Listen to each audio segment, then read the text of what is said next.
Maalumuudha kaleessa masaraasaa keessa taa'ee Dr. Abiyyi paaspoortii lama baatanii jedheetu jecha kaase. Amma immoo fi waraana itti ergee ofiisaati biyya alaa ba'uun Oromoo ajjeesuudha.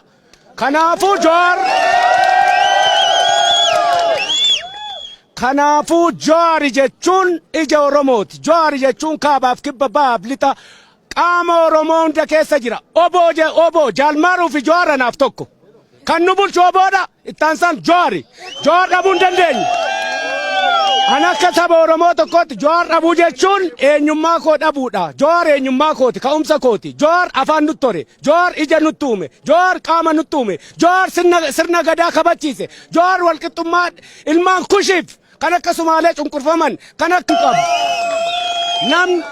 Mootummaan kan gochuu qabu Oromoon gaaffiin keenya hin deebine gaaffiin abbaa biyyummaa. Gaaffiin itti da'amummoo kun anaan hin fudhannu kushiiti. Ilmaan kush kan ta'an dhiiga keenya lafee keenya nutti da'aman. Nuti Oromoon abbaa biyyaati. Gaafa Afrikaa keessatti biyyoolessa 7 keessatti sagalee qabna. Addunyaa irratti jiraachuu qaba. Qaamaan afaan hin miti.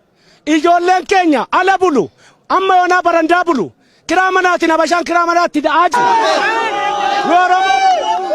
Gabaabaa kan hin jechuu barbaadu amma naannoo Finfinnee karaa Boolee Arraabsaa karaa Kooyyee Faccee Oromoon manatti seenanii tumaa jira. Oomaan waraanaa nutti ajajameera. Ijaa kanaaf nurraa dhaabachuu qaba. Oromoon waraabessa dhalentuq Oromoon in hammate. Oromoon in guddifate. Oromoon gaafa 19 Baaletti fudhate gobbatti Ambootti fudhate. Karaa gudanis kanaafuu nuti Oromoon Habashaa simannee wajjin uummata sabaaf sablammii simannee jiraanna malee Oromoon sabaaf sablammiidhaaf gaachana malee balleessaa miti. Kanaafuu oomaan waraanaa bakka jirutti Harargeetti namoonni du'anii jiru. Adaamaatti namoonni du'anii jiru. Obboleeyyan keenya kun raayyaan ittisa biyyaa nurraa dhaabatu. Qaamni federaalaa nurraa dhaabatu. Amboottis gudarittis qalaa ajjeesaa waan jiraniif sabboontota Oromtoota keenya nurraa dhaabbatanii qaamni isaan bakka jiranitti meeshaa isaanii walitti garagalfatan yoo barbaadan raayyaan ittisa biyyaa nurraa dhaabbatu. Kan biyya kana bulchoo jiraate lammaan kan jechuu barbaadu akka saba tokkotti lammaa maanaa Oromoo eessa geessite maaf Abiyyitti kennite lammaan Taakkalaan Uumaa lammaan baa Shimallis Abdiisaa Taakkalaa Uumaa Lammaa Magarsaa amaanaa kee taayitaa kee fuutee Abiyyitti kennite. Ammas akka saba tokkotti lammaan dhufuu qaba qaamaan. Miidiyaa 99 Shimallis dabarsu lammaan dabarsu hin dhageenyu dhufuu qabu. Hin fudhannu fixeera galatooma.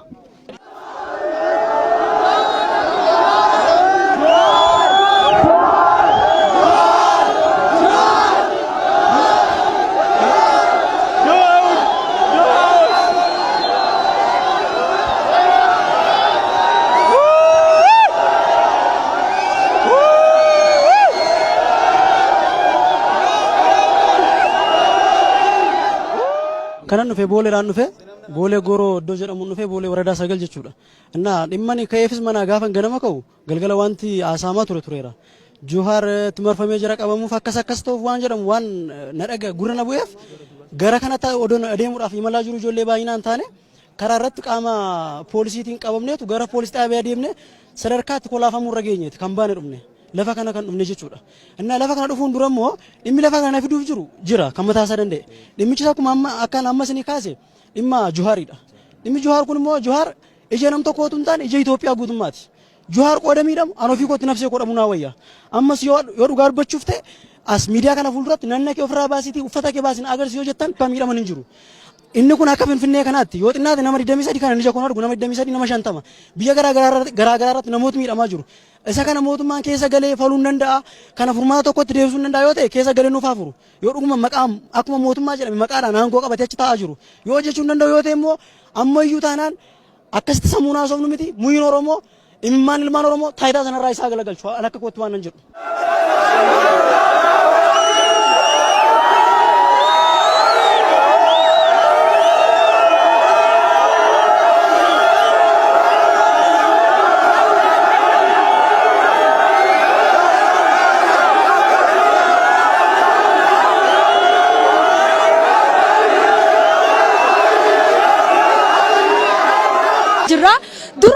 duran du'a amma anu haa ta'u malee wanti akkana nurra deemamu hin qabu opiidiyoon abiyyis taate wanni opiidiyoo taate hundi daawun hanga macarrashatti guyyoomillee ta'uu hin qabu liqinfamuu hin qabu gochi akkana maaliif abiyya Jawaar keenya akkuma du'e laallee dhufne nuti. Edda galgala hundi Oromoodha ijoolleen as bultee osoo ijoolleen teenyaa fi seekuritiin dhiisanii adeeman taate ararreeffa isaa fudhanna.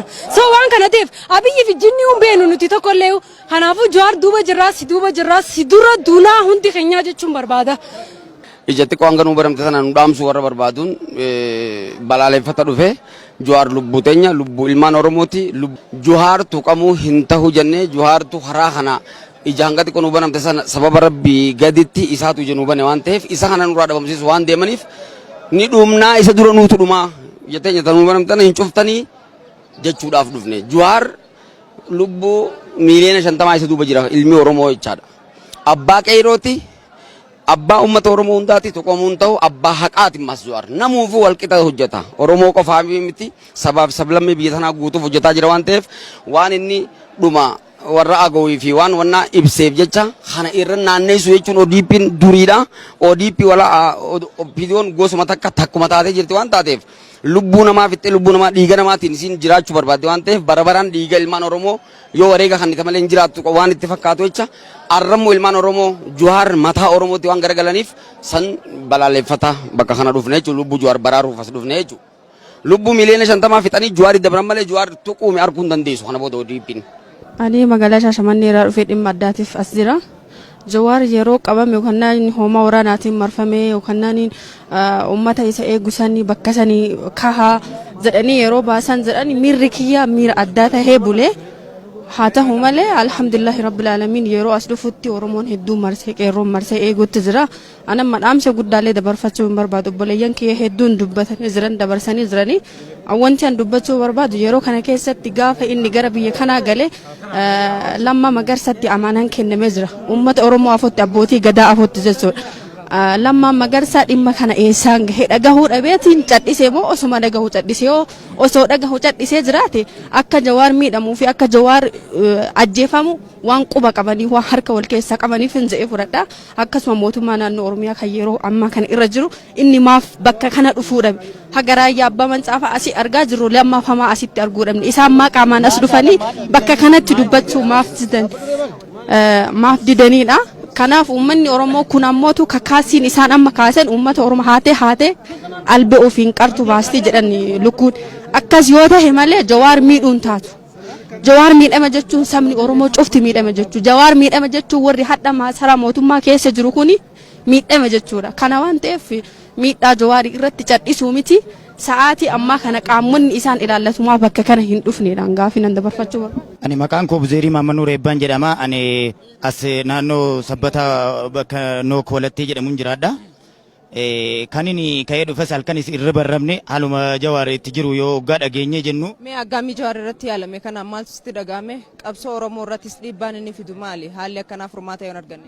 Aggaamiin Jawaar irratti aggaamame Jawaar jechuun Oromoo guutuu ta'ee inni beekus inni hin beeknes paaswordiin qabsoo Oromoo Jawaari. Jawaar dhabne taanaan hin jirruudha guyyaa sanaa jalqabe. Isa kana mootummaan daarii isaa tuquu dhumtisa. Osoo Iskindir Naggaafaan naannoo kana jiranii Jawaariin miti gaazexeessota OMN qabuuf yaaluun gonkumaa anaaf fudhataman qabu. Isa kana jalqabanii amma booda jireenya illee hin barbaannu Jawaariin booda.